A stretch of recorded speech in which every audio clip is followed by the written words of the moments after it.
Hello, readers! Welcome back to Reading in the Middle, the podcast for readers in the middle and those who care about them. We talk about stories that matter. And today I am thrilled to welcome Newbery Award-winning, New York Times bestselling author Meg Medina. A Cuban-American trailblazer, Meg is the 2019 Newbery Medalist for Merci Suárez Changes Gears, and she served as the 2023-2024 National Ambassador for Young People's Literature and has just released her latest young adult novel, Graciela in the Abyss, a dazzling underwater fantasy full of ghosts, spirits, sea glass artistry, and unexpected friendship.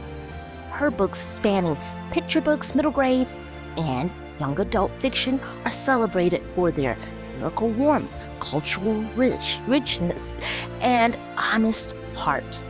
Whether she's writing about tunnels beneath the sea or everyday triumphs of family and identity, Meg invites readers of all ages to reflect, connect, and celebrate themselves.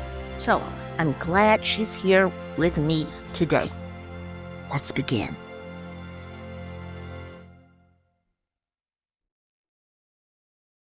Meg, how are you today? Welcome to Reading in the Middle. I'm excited to be here. Thanks for inviting me. I'm speechless right now. Well, that would be a problem with the podcast. It sure would be. I'm just there right now. But I want to say, congratulations on having such an extraordinary journey, from your Newbery Medal to Merci Suárez Changes Gears to your Prix Belpré honors and your term as the National Ambassador for Young People's Literature. That was just great, especially getting that from Carla Hayden. Mm-hmm. So, when you look back at all of this, what moment still takes your breath away? Oh, my goodness. There are, it's a collection of moments, right? So many beautiful things. I remember key things. I actually remember my very first award was a smaller one. It's called the Ezra Jack Keats Award. It was the very first thing I won. And it's a new writer's award. And the focus of that award is that the main character in that book needs to be a person of color, a person from a marginalized community. And it was for my picture book, Yaisa Wants a Car. And I remember that so well because it was this moment when my ordinary life, my Yaisa, the real one, right, that I really see that I was enough for writing. There was enough inside of me for a career in writing. So that was really memorable. Of course, the Newbery call, when they call and give you that earth-shattering news that your life has changed. And what I remember so much about that was my editor calling, and she was in tears as much as I was. And it was this moment for both of us. I've worked with the same editor almost my whole career. Her name is Kate. And it was this shared feeling that we had done this incredible thing. So that was wonderful. And then, as you said so rightly, serving as the national ambassador was beautiful. And for me in particular, it was particularly meaningful that I served under Carla Hayden, who I considered then and still consider now a national treasure to librarians and to readers across this country. And I'm so honored that she selected me and that I got to work closely with her. Yeah, that was another life-changing experience. So, it's lots of little moments. It's lots of little moments that you're really grateful for on a journey like this. Now, I want to mention to our listeners that on the Library of Congress webpage, there is the Quintame. Thank you. Spanish. Thank you. Cuéntame. Yes, and you have resources, the Let's Talk resources, the Let's Talk books. And there's so many great books. There's so many great resources. And how has that simple invitation to tell to tell our stories. I mean, there are stories too, how they transform the way you write, teach, and connect with readers. Oh my goodness. Yeah, so Cuéntame was like every ambassador has a platform, like what you want your 2 years to signify. And so I picked Cuéntame, which is a bilingual. I really wanted to communicate a celebration of bilingualism, multilingualism, multiculturalism, and to invite everybody into having a reading life. And so what the resources that are on the page are how to talk about books very quickly and simply with kids. I have a video series, Cuéntame, Let's Talk Books video series, and it's interviews with all different authors about who they were as kids and what their favorite books are. And it's writers from across a spectrum of experiences and backgrounds. I really wanted to reconnect kids with their reading life. And one of the things I think is really important in a reading life is that we read widely. So I'm all for reading stories that feel very familiar. Like I read lots of Latino authors, for example. Those stories feel familiar. I like them. They make me laugh. Like there's a lot to it. But I also love to read stories that are outside my experience in time. Me too. Across right. It feels like, we always use that phrase, windows and mirrors, but it is so true. It gives you this chance to experience an event, the story through someone else's eyes. And it's such a wonderful way to sort of expand your ability to embrace someone else's experience, respect someone else's experience, and just understand it a little better at the same time that you're understanding yourself better, which is one of the beautiful things that reading does, right? Especially reading in the middle, right? We read many times just to, in those quiet moments where we're asking ourselves, what would I do if I were this character? And what would I do differently? And all of that kind of stuff. So, I think for me, moving through Cuéntame and traveling the country and talking to kids about that reaffirmed for me the value of that and the need for that and the celebration of reading in a kid's life and in a kid's family.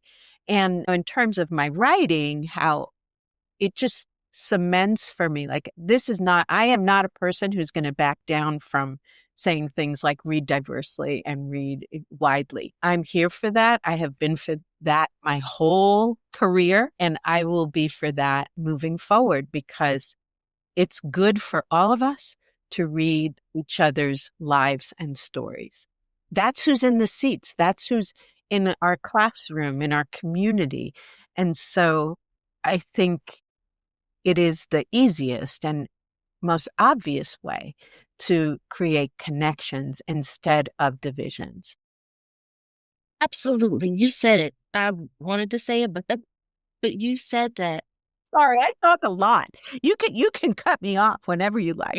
No, never, no.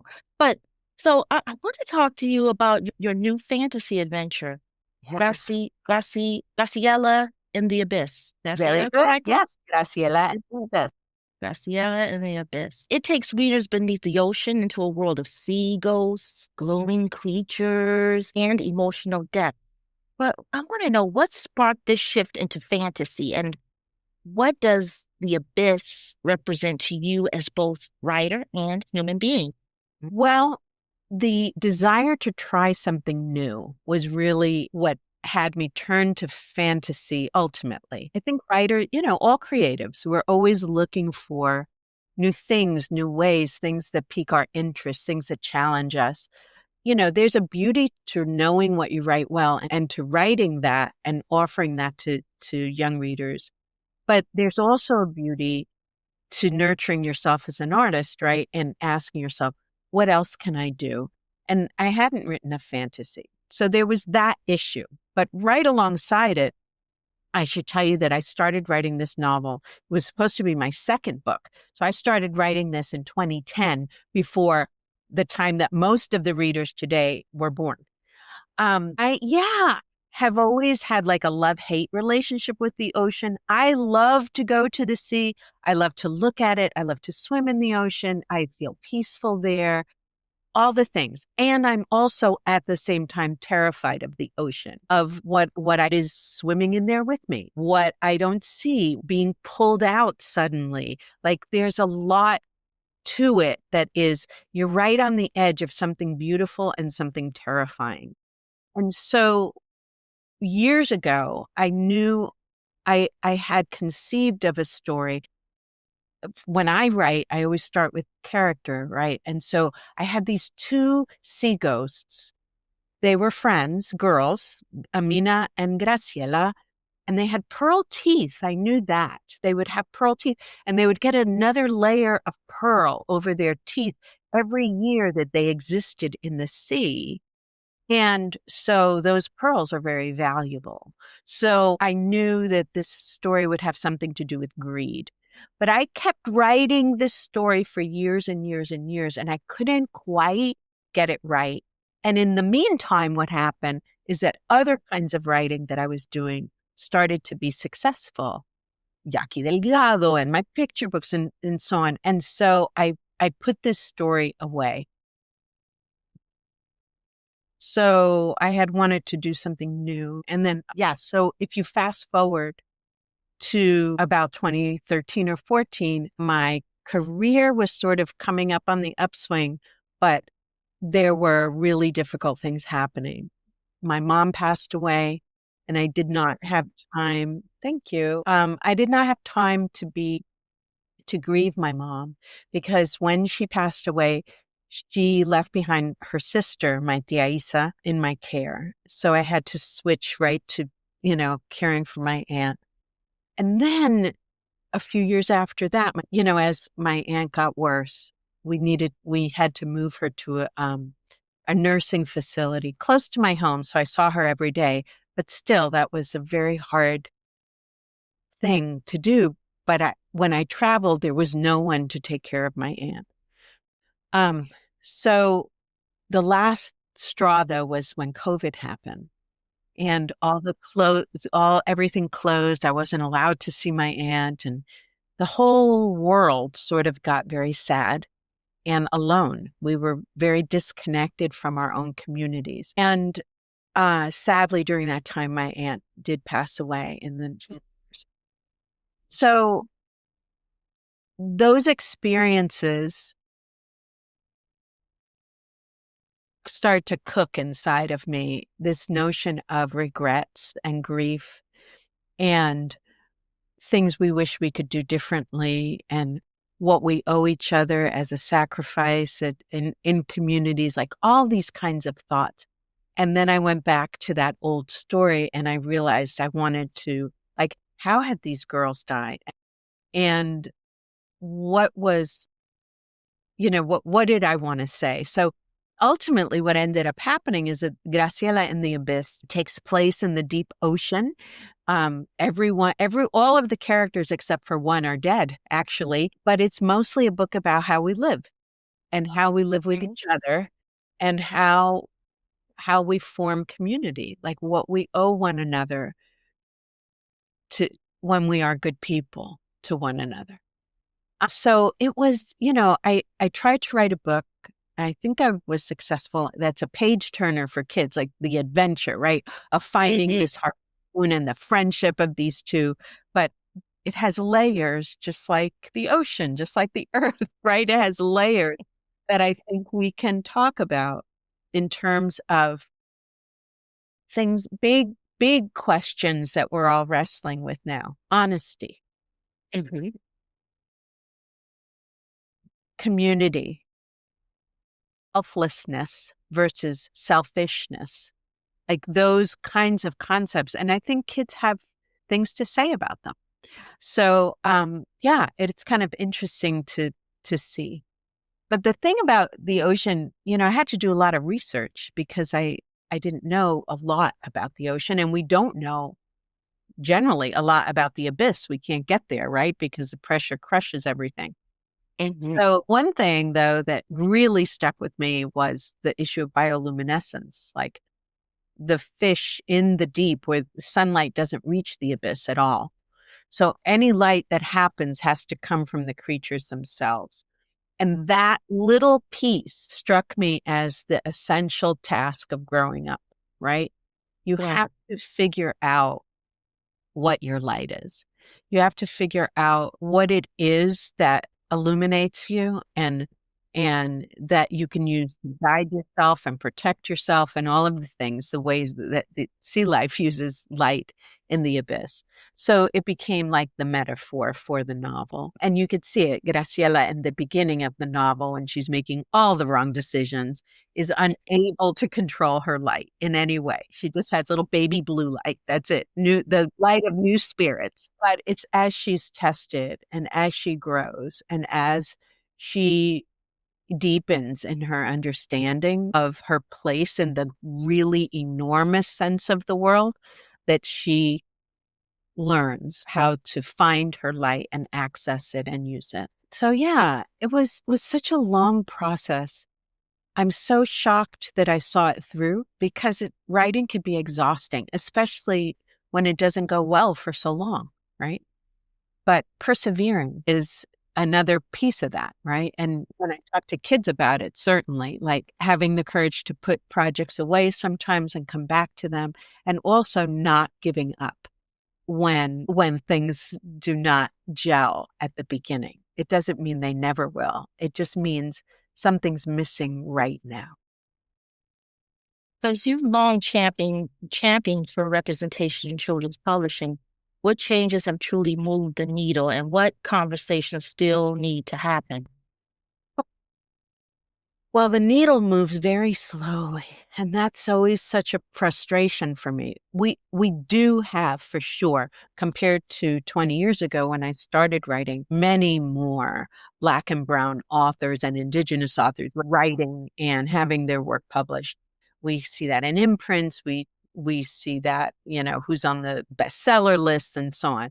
We have many more, but still not enough. I think publishing in general would do better if they would continue to diversify themselves.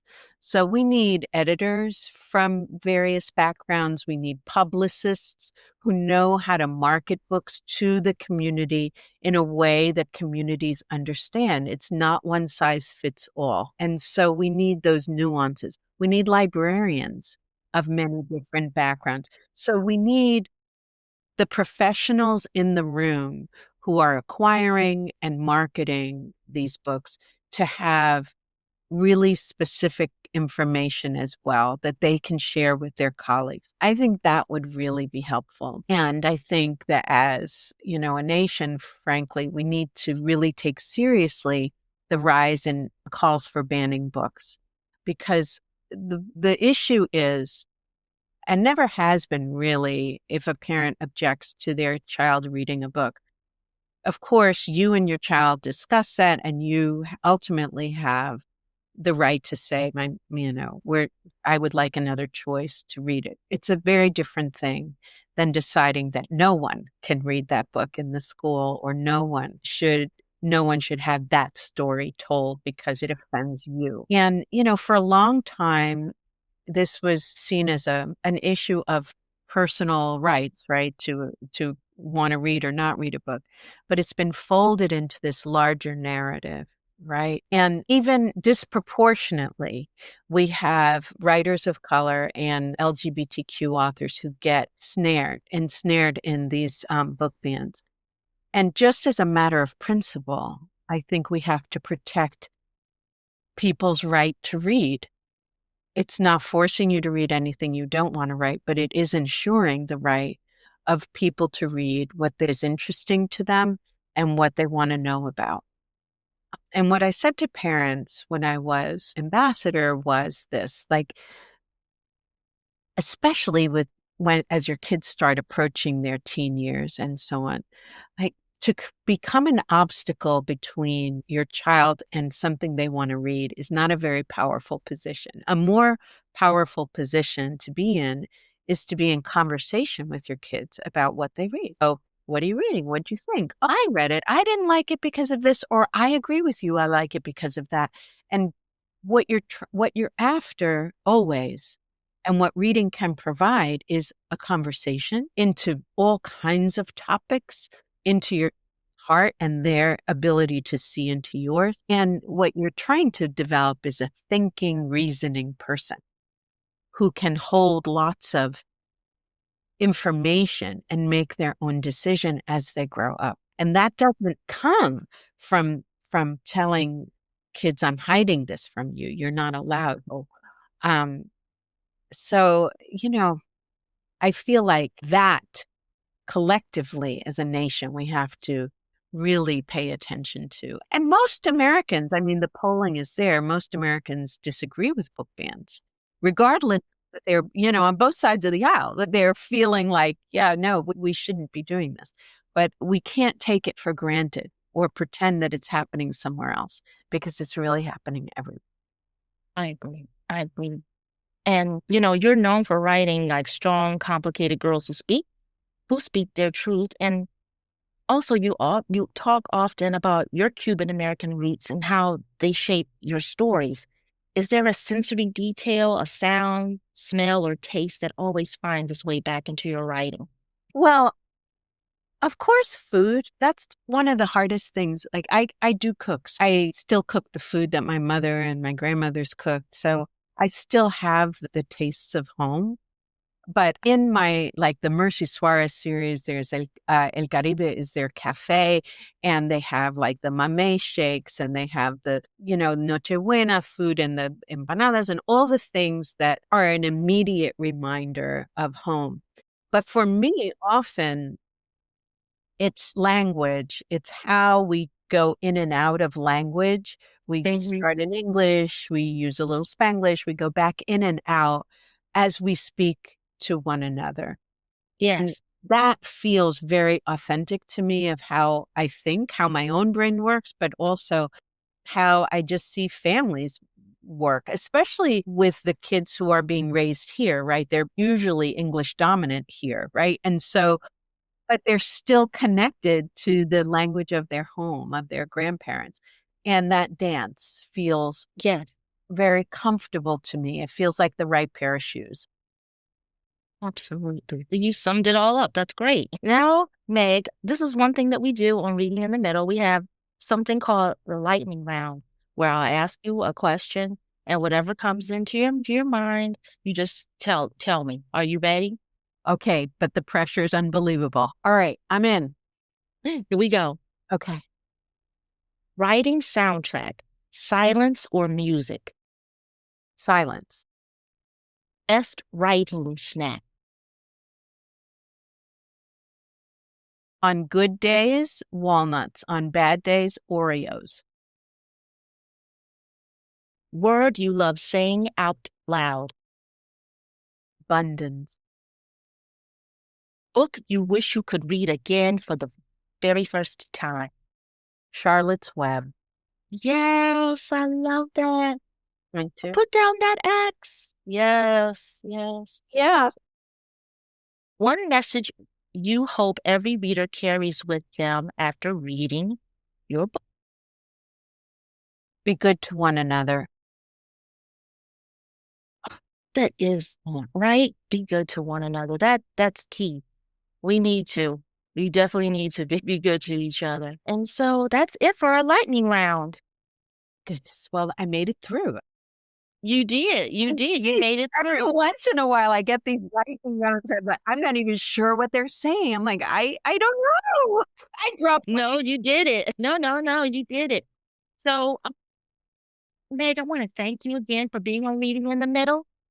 It's just been a blast, and you are just amazing. Like I said, just amazing author, and it's just been an honor to have you on this podcast, and I thank you so much. And I want to reiterate, listeners, you have Graciela in the Abyss.